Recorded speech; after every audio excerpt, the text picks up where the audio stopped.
तो स्वागत है आपका विनर्स एकेडमी प्रयागराज में। मैं समीर शुक्ला आज अपने एक नए वीडियो के साथ जिसका नाम है the song of the free.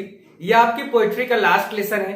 हम लोगों ने जो कारवा शुरू किया था आज उसका एक पार्ट कंप्लीट होने वाला है। लास्ट लेसन है, इसके बाद हम लोग शॉर्ट स्टोरी का लास्ट लेसन पढ़ेंगे और फिर प्रोज में आ जाएंगे। और मैंने आपको बताया है कि 20 दिसंबर से पहले मैं आपका का पूरा सिलेबस ओवर कर दूंगा। देन आई विल, ये मेरा आपसे वादा है and I will pay my promise, जरूर करूंगा।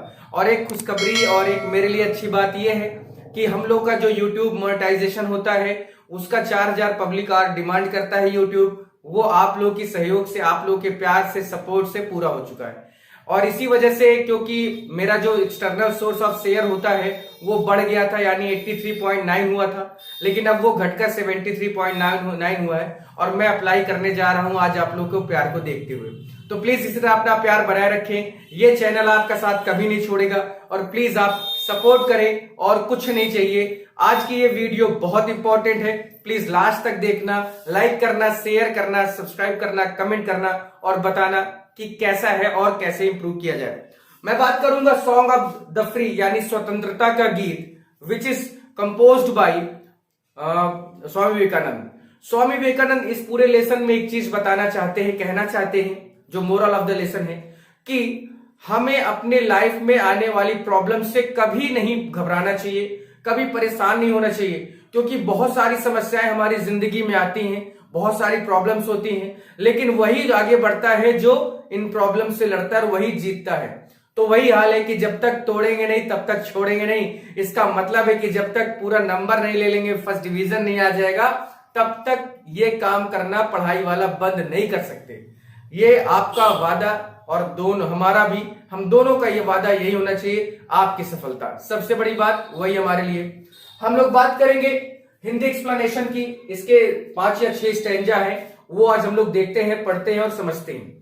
ठीक है, तो प्लीज लाइक करना, शेयर जरूर कर देना अपने दोस्तों के पास और सब्सक्राइब करना, कमेंट करना। पहली लाइन है कि the wounded snake its hood unfolds. Wounded का मतलब यहां पर घायल है, और हुड मतलब होता है फन, और अनफल्स का मतलब होता है फैला देना। यानी एक घायल सांप क्रोध में अपने फन को क्या करता है, फैला देता है। कब फैलाता है, जब हम उसे हर्ट करते हैं। माना कि वो जानबूझकर हर्ट नहीं करते, लेकिन उस सांप को तो यही लगता है कि इसने मुझे जानबूझकर मुझे मारने की या पैर से दबाने की कोशिश की। इस वजह से हम लोग क्या होते हैं, उसको वो हर्ट तो नहीं करना चाहते, लेकिन वो हमें जबरदस्त हर्ट करता है और कभी कभी जान भी ले लेता है। तो यहां पर बात है कि एक इंसान कितनी भी डिफिकल्टीज आए घबराना नहीं चाहिए, उसे और मजबूती के साथ लड़ना चाहिए। वही चीज यहां है कि एक घायल सांप अपने फन को फैला देता है। एक घायल सांप, घायल कर दिया गया सांप अपने फन को फैला लेता है। और द फ्लेम, फ्लेम मीन्स क्या होता है, अग्नि यानी आग। स्टेड अप यानी भड़क उठती है। स्टेड अप मतलब भड़क उठना या भड़क उठना। डॉथ मीन्स यहां पर करता है। देखिए डॉथ है क्या, ये डू में, यानी जब हम लोग डस पढ़ते हैं ना, तो ये डस पोएट्री में होता है, जबकि टीएच को ही हम प्रोज में ईएस मानते हैं। ठीक है, तो डस हम प्रोज में पढ़ते हैं, जबकि डॉथ आता है पोएट्री में। तो the flame stayed up doth blaze, और ब्लेज का मतलब आपको पता है कि ब्लेज का मतलब होता है जोर से जल उठना, जोर से जल उठना या तीव्र आग पकड़ लेना, जोर से जल उठना, जल उठना। अब यहां पर हिंदी निकाला जाए तो आग जो होती है, यदि अगर आग को कुरेदा जाए, उसको भड़काया जाए, उस पे जैसे आग होती है उस पे घी डालोगे तो और तेज उठता है। आग है उस पे हवा का प्रेशर दोगे तो वो और ज्यादा उठ जाती है। यानी यदि अग्नि को कुरेदा जाए तो उसमें जो लपट होती है वो भड़क उठती है।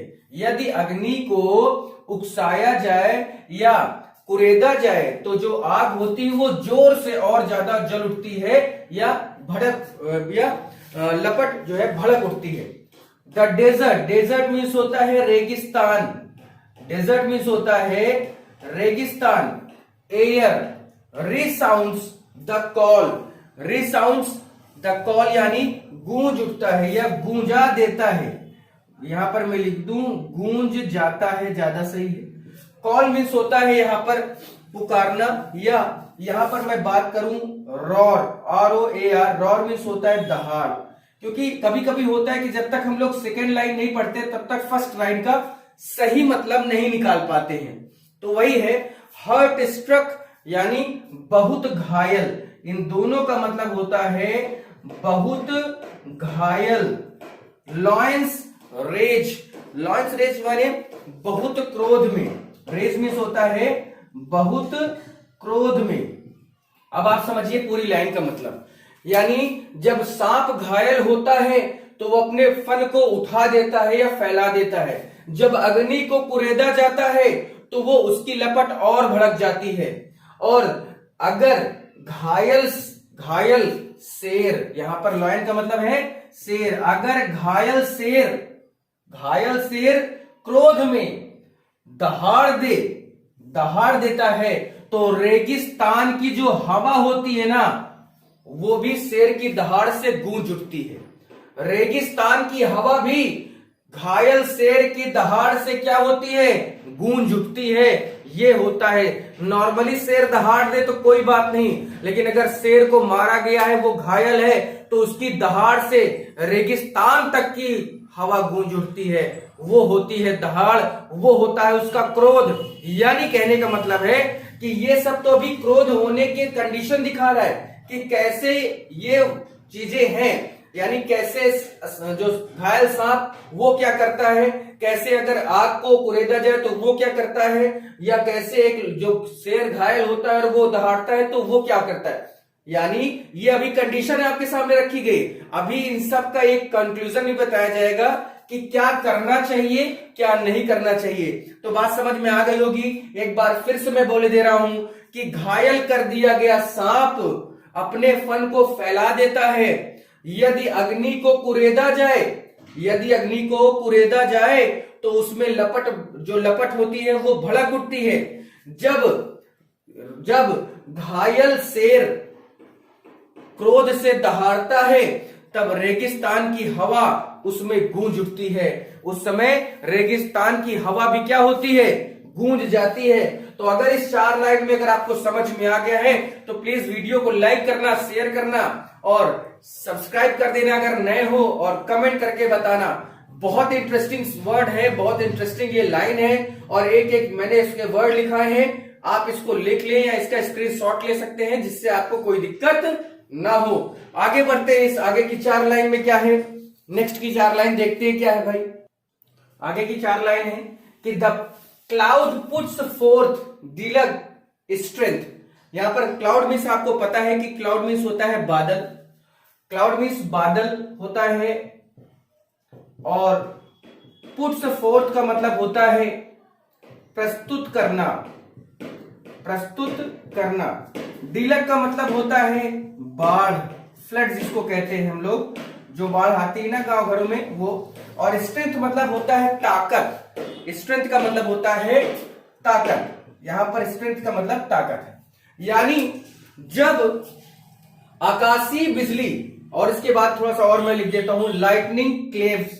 लाइटनिंग मीन्स होता है, यहां पर मैं बात करूं आकाशीय, लाइटनिंग का मतलब है आकाशीय बिजली, वो बिजली जो बादलों में गरजती है या चमकती है। क्लीव्स यानी चीर देना, तो यहां मैं आकाशीय बिजली लिख दूं तो ज्यादा सही है, आकाशीय बिजली, ठीक है। क्लीव्स मतलब होता है चीर देना, क्लीव्स मतलब होता है चीर देना। इट्स और ब्रेस्ट का जो मतलब है वो यहां पर ये है कि सीना है, यहां पर ब्रेस्ट का मतलब सीना, ठीक है, या छाती जिसको कहते हैं वो उसी का मतलब है ब्रेस्ट, ठीक है। अब यहां पर हम दोनों लोग का लाइन देखते हैं, यानी पहली लाइन को यहां पर पूरी तरह से क्लियर न कर पाने की वजह से हम लोग सेकंड लाइन से शुरुआत करते हैं कि जब when lightning cleaves it breast, जब आकाशीय बिजली, वो आकाशीय बिजली जो गरजती और चमकती है, जब आकाशीय बिजली क्या करती है, बादल के सीने को चीर देती है। इट्स यानी यहां पर बादल की बात हो रही है, यहां पर इट्स का मतलब क्लाउड है भैया, ठीक है, इट्स का मतलब क्लाउड है, तो यहां बादल लिख दें। तो जब आकाशीय बिजली यानी वो बिजली जो बादलों में चमकती गरजती है। तो जब आकाशीय बिजली बादल के सीने को चीर देती है, बादल के सीने को चीर देती है, the cloud puts forth deluge strength. तो उसके बाद क्या होता है, उसके बाद क्या होता है, बाढ़ लाने वाली शक्तियों का प्रदर्शन होना शुरू हो जाता है। यानी जैसे ही आकाशीय बिजली बादल का सीना चीर देती है तो बादल अपनी बाढ़ लाने वाली शक्तियों को क्या करता है, प्रकट कर देता है, प्रस्तुत कर देता है पूरी ताकत से। क्या होता है भैया, फिर बाढ़ आती है। और आपने देखा होगा जब जब बिजली चमकती है बहुत बारिश होया करती है ना, तो उसी का मतलब है कि जब आकाशीय बिजली बादल के सीने को चीर देती है तो उसी बादल में पुट फोर्स यानी प्रस्तुत करता है। और क्या प्रस्तुत करता है, बाढ़, और पूरी ताकत से। तो जब आकाशीय बिजली बादल के सीने को चीर देती है तो फिर बाढ़ अपनी ताकत का प्रदर्शन पूरे फोर्स, पूरे बल के साथ, या वो जो बादल है वो बाढ़ की शक्तियों का फुल प्रदर्शन करते हैं। When the soul stood up, stead यहां पर इससे पहले वाली लाइन में भी आया था कि when the soul stood to its inmost depth। यहां पर फिर से समझते हैं कि इसमें और क्या क्या मतलब है। तो सोल का मतलब आपको पता है कि सोल का मतलब होता है आत्मा, सोल का मतलब होता है आत्मा। और यहां पर आगे वर्ड है इनमोस्ट। इनमोस्ट का मतलब होता है सबसे ज्यादा, इनमोस्ट डेप्थ यानी सबसे ज्यादा गहराई, सबसे ज्यादा गहराई से। ठीक है, तो जब आत्मा को कुरेदा जाए या झकझोर दिया जाए, स्टेट अप का मतलब वही होता है कुरेदना या झकझोर देना, कुरेदना या झकझोर देना या छेड़ देना। तो जब किसी एक आदमी की, किसी एक इंसान की आत्मा क्या होती है, दुखी होती है या उसको बहुत हर्ट होता है, बहुत ठेस पहुंचती है, तब क्या होता है, वो अगर उसकी आत्मा को सबसे ज्यादा अगर चोट मिलती है और कोई उसको सबसे ज्यादा कुरेदता है, या हम कह दें कि बहुत सारे वहां पर वर्ड हो, यहां पर हो सकते हैं कि जब आत्मा को उसकी सबसे अधिक गहराई तक छेड़ दिया जाता है या सबसे अधिक गहराई तक कुरेदा जाता है। ग्रेट वंस, महान व्यक्ति, महान व्यक्ति, ग्रेट वंस अनफोल्ड दियर बेस्ट। तो जो महान लोग होते हैं ना, वो क्या करते हैं, अपनी सर्वश्रेष्ठ योग्यता का प्रदर्शन करते हैं। ऐसा नहीं है कि प्यार में धोखा मिल गया है अब जाके मर जाएंगे, हम लटक जाएंगे, घर वालों की कोई सोचना ही नहीं है, फेल हो गए पढ़ाई छोड़ देंगे, फेल हो गए रिजल्ट आने से पहले ही लड़के लटक जाते हैं फांसी पर। ऐसा नहीं करना है मेरे भाई, हमें सफलता लेनी है। और अगर आपको दिक्कत हुई है तो उस दिक्कत को उस समस्या जो प्रॉब्लम हुई उसका समाधान आप ही करेंगे और कोई नहीं करने आएगा। जिंदगी हमारी है, हम अपने हिसाब से जिएंगे। उसी तरह से माई लाइफ माई रूल, वही वाला। तो जब किसी व्यक्ति की आत्मा को सबसे अधिक अंदर तक की गहराई से कुरेदा जाता है या छेड़ा जाता है, तो वो लोग जो महान होते हैं वो अपने सर्वश्रेष्ठ योग्यता का प्रदर्शन करना शुरू करते हैं। और आपने मूवी देखी होगी शादी में जरूर आना, है ना, उसको चाहता रहता है, यही इलाहाबाद प्रयागराज की उसमें जो सीन दिखाई गई ना कि वो लड़की को चाहता है लेकिन लड़की पीसीएस हो जाती है और वो बारात के मंडप से उठकर भाग जाती है क्योंकि उसे पीसीएस बनना होता है। इधर लड़का बेचारा बेरोजगार होता है, एमए कर रहा होता है, लेकिन वो मरता नहीं, वो फांसी नहीं लगाता, वो सब कुछ छोड़ता नहीं, वो तैयारी करता और यूपीएससी क्लियर करके आईएएस बन के उसकी एक एक बखिया उधेड़ देता है, उसको इतना परेशान कर देता है कि वो एकदम बर्बाद होने की कगार पे होती है।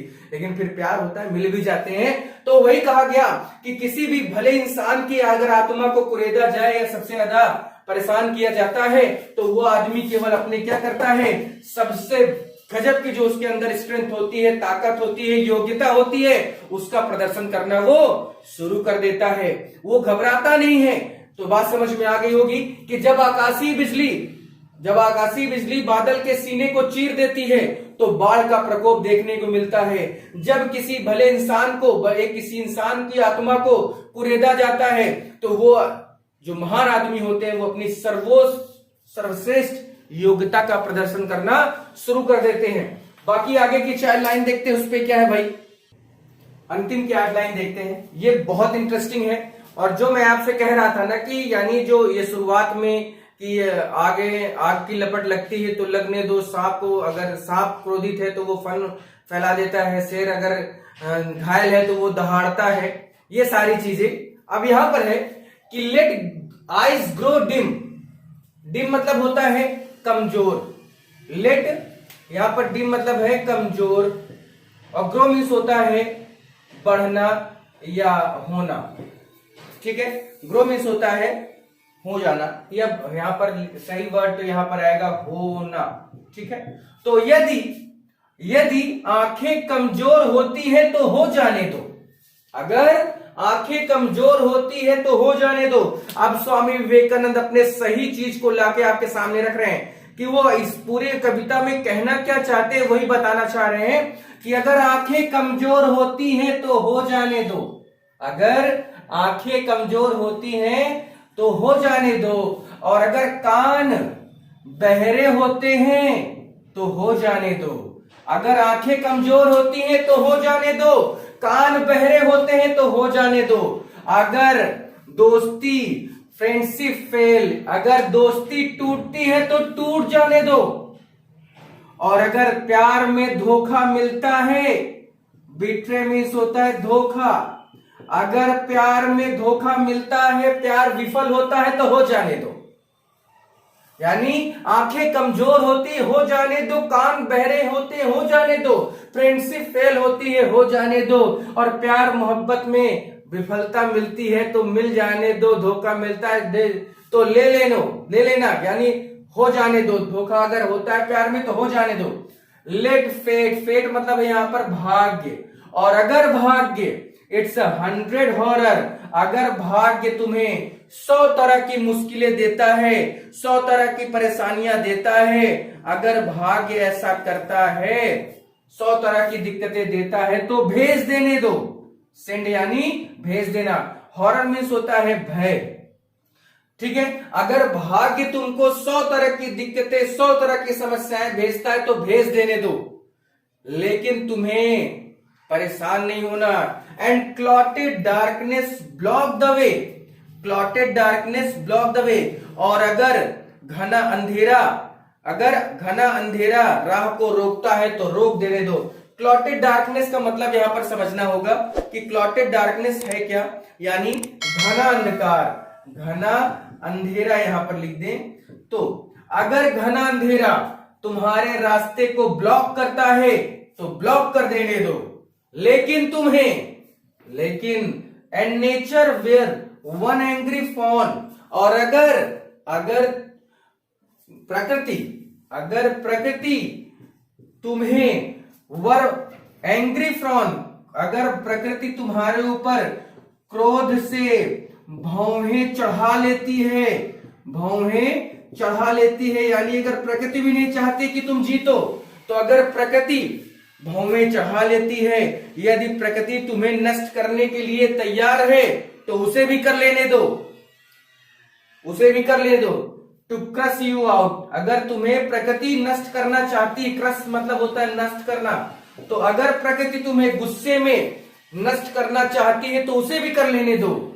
स्टिल नो माई सोल, लेकिन मेरी आत्मा, तुम्हें ये पता होना चाहिए, या मेरी आत्मा तुम ये जानती हो कि यू आर डिवाइन, तुम क्या हो, तुम एक ईश्वरी हो, तुम एक ईश्वर की देन हो। मार्च ऑन एंड ऑन, तुम्हें लगातार आगे की ओर बढ़ना है, रुकना नहीं है। नॉर राइट नॉर लेफ्ट, ना तो दाहिने देखना ना बाएं देखना, ना तो दाएं देखो ना तो बाएं देखो, बट टू द गोल, केवल अपने लक्ष्य की ओर आगे बढ़ते रहो। यही यहां पर पूरी तरह से कहने का मतलब था कि आंखें अंधी होती हैं, हो जाने दो, कान बहरे होते हैं, हो जाने दो, दोस्ती टूटती है, टूट जाने दो, प्यार में धोखा मिलता है तो मिल जाने दो। अगर तुम्हारा अंधेरा तुम्हारा रास्ता रोकता है, रोक देने दो।